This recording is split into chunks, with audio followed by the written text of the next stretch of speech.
Hello everybody, and welcome to Devlog 3. Glad you could be here. In this Devlog number 3, we're going to be covering 2 weeks, that's right, 2 weeks of game development, because last week I was not able to actually record one because I was super busy, not enough time, but 2, there was not enough stuff that we had actually accomplished to actually make a good devlog. So hopefully today we'll be able to cover a lot of stuff that is actually good, and we'll make a good devlog. Fingers crossed. We'll see what happens. Let's get into it. So 2 weeks ago, we asked ourselves, could we get random tomb generation working in the game? And for anyone who doesn't know what random tomb generation is, it's basically the same as just random dungeon generation, just it's a tomb instead of a dungeon. And the reason for that is because the name of the game. Right now, working title is Tomb of Vercillias. The reason why it's called that is because you are going into the tomb that is containing the big bad, the evil, Vercillias. And kind of one of the biggest story elements to the tomb is that he is entombed in this tomb. He's trapped in the tomb. And the reason why he can't get out, even though he's this big bad evil, I don't know if he's going to be a wizard or some demon from another world or whatever it may be. He's a big bad, right? And he is in the tomb and cannot get out. Why? Well, because the tomb is always shifting. It is always changing. But anyway, that's kind of like the whole premise of the game, is that you're going into this tomb because the big bad has somehow taken the princess and taken her into the tomb, and you now need to go in and track Vercillias down and rescue the princess before he kills her. So before, the whole way that I was going to make it feel like it was being randomly generated was I was going to have just so many rooms that to put the player in that it would just feel like it was random every single time, which is great. Except for the fact that it's not, because every single room I wanted to try and make took about an hour or so. And let me explain why.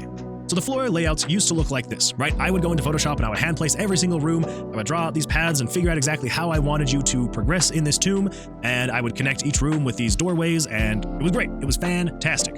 But not really, because after I drew all of this out, I then had to come into RPG Maker and actually program the dungeon, the tomb, the layout. And the way that I would do this is I would have to go through every single room and assign it an ID. Now, what are the IDs? Well, the IDs are the shape of the room, or the direction that the room can actually let you move in, right? So you got down, left, right, up, right?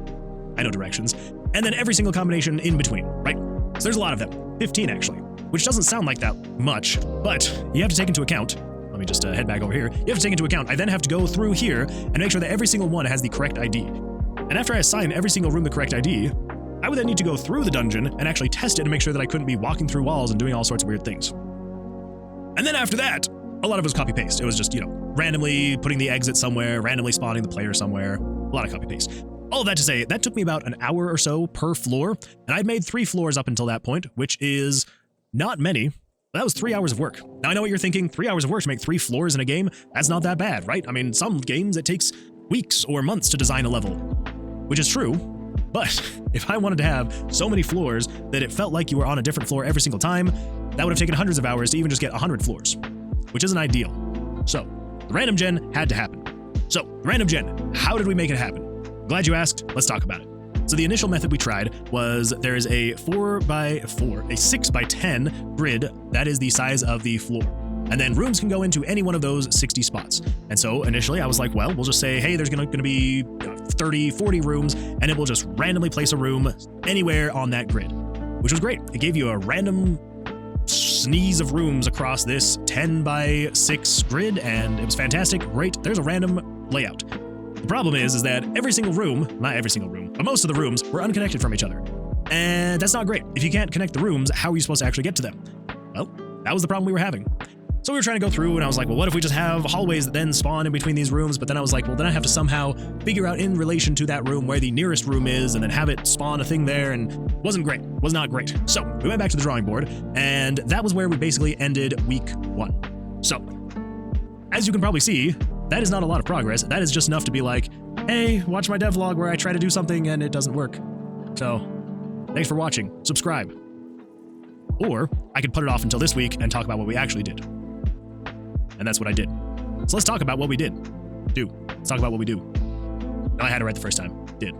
So anyway, so what we ended up doing was we basically put a snake in the tomb, and it would then choose a random direction, and it would move, and it would carve through and create the room layouts, which worked fantastic because it would always be connected. We did run into a few issues. The rooms were a little bit blocky looking because sometimes the snake would just go around in circles or like go up, down, up, down, up, down as it's going also to the left or the right, and it would create this giant block of rooms. Not great, not great. But we made a few minor tweaks and eventually got that figured out. There's still some blocky rooms, but eventually we did get it figured out, which is fantastic. Absolutely incredible. then we had to figure out how are we going to actually connect these rooms with doorway. Because, like I had in my previous way that I was doing it, not every single room that is adjacent to another room would have a connection, right? Sometimes there would be an invisible wall there. Well, there would be a visible wall, but there just wouldn't be an adjoining doorway. And so I wanted to have that in here as well. So we went back to the drawing board and we were like, okay, how are we going to actually carve out the path of the tomb and make it so that it's actually interesting to navigate?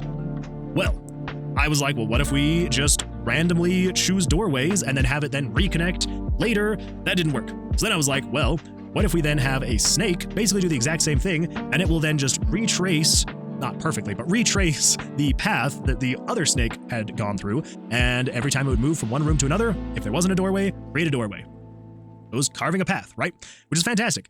Except for the fact that, again, with random numbers in computers, oftentimes if it got to a spot like, say for example, right here, it would just go in circles a lot of times. And then it would go over here and in circles and left, right, left, right, left, right, and it would just do random things. Maybe sometimes it would get up here and it would start carving stuff up here, but then it would like get stuck up here because there was like weird random places that it couldn't go. And it was terrible, absolutely terrible. It took forever to generate dungeons. And basically every single time, if there was an adjoining room, they would then adjoin. That's not the right word. It's not adjoining room. I feel like I used the right word recently, but now I can't think of what it is. A room next to another room. If there was a room next to the other room, sometimes I wanted to be adjoining, sometimes not, but it would basically always be adjoining. So I was like, that's not working. That is not working. So what did we do? Well, what we did is we ended up going with what we dubbed eventually the Hydra method. The reason why it's called the Hydra method is because it would have a snake, it would be going through the rooms, it'd be doing its thing, but it would only go through 10 rooms, maybe 15 rooms. And once it had moved 10 or 15 times, it would get its head chopped off, it would go away, and then we would then spawn a new snake and it would start its journey, but in a new room. It wouldn't just pick a random room to spawn it into. It'd be like, okay, where's a room that hasn't been given an ID yet? Here's one, cool, spawn here and just start your thing, which was great. It worked fantastic until it didn't, which only took about 15 times of actually testing it once we got it done before it finally broke. It's a sad day. It was a dark day, but we rose from the ashes and we got something figured out. So eventually, and this is something I will be implementing eventually. Right now in the game, we still only have the Hydra method working. It works like 29 times out of 30. It works, right? Which is great. But the problem is that if it ever fails even once, that is too many times because I don't ever want it to fail when people are playing the game.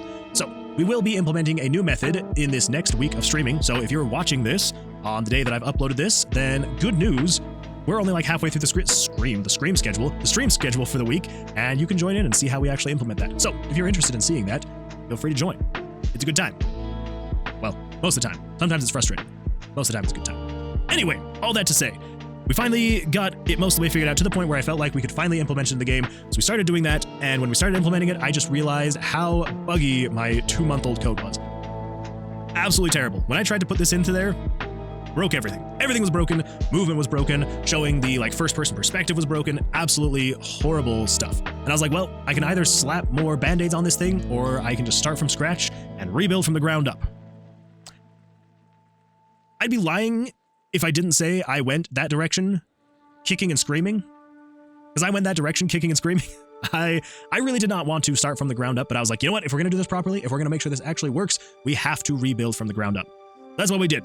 We scrapped everything from the old dungeon, and we just started from the very beginning. So this past week, we finally got the initialization and the movement working in the dungeon, so you can finally move around, and we got it so that you can actually pick up dice and move those around as well. And now because of that, as you can see, we now have our dungeon that we can move around, and you can go room to room. They should all be, as long as it's one of the 29 times and not the one time where it doesn't all connect, you can move around. You can navigate the whole dungeon, you can move around, you got all the pathing, and it's fantastic. It's great. I love it. It works really well for the most part, and yeah, I'm very, very satisfied with it. And every single time you refresh, it's a new layout, it's a new dungeon, it's a new tomb, and that is exactly what I want in this game. And look at that, look at that. You got like this wall over there where you can't go to the right or the left, but if you come up over here and you're down this way, you can't go to the right. It's great. I love it. It's it actually worked like I meant it to.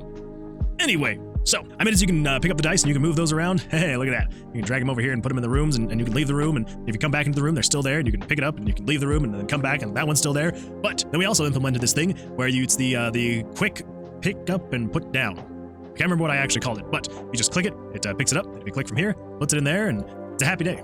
You can quickly put down and pick stuff up. Yeah, it's a happy day. That about covers everything that we did for the past 2 weeks. Again, I know that is very small comparatively to other weeks, But the random tomb generation was an absolute nightmare, and I am so glad we finally have it working like 95% of the way. That last 5% we will get eventually, but for now, this is what we've got, this is what is working, and I am quite happy with it. I'm quite happy with the method that it is, and the things that it does, and stuff. Yep. I'm gonna stop rambling because I feel like every single time I record and re-record this, I just ramble even more and more. This ending could even be take 54 compared to the other take that when I started this video was much lower, and you would never know. You would never know. Anyway, with all of that, thank you so much for watching. I really appreciate it. If you enjoyed this, make sure to subscribe, like, all that fun stuff. We live stream a couple days a week. My schedule is pretty public, so if you're interested in that, great. This is a horrible outro. I don't know what is happening with my life. I can't even do this, so I'm just gonna say goodbye.